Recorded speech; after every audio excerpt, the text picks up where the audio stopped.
What's up guys, in this tutorial we'll be guiding you on how to send large files via link. So if you have files that are under 15 gigabytes, you can use your Google Drive to send the files via a link. All you need to do is open your Google Drive, and in your Google Drive you want to create a new folder. Go over to new, call it new folder. I'm going to call it Z large file.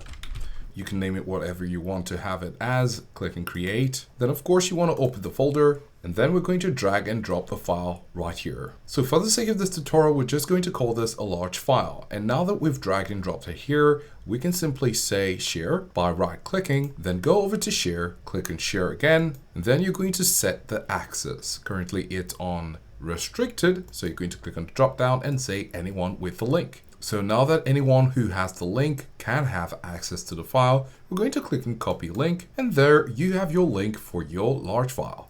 You can of course send this link via email or social inbox, and whomever has the link will be able to download this file and make use of it.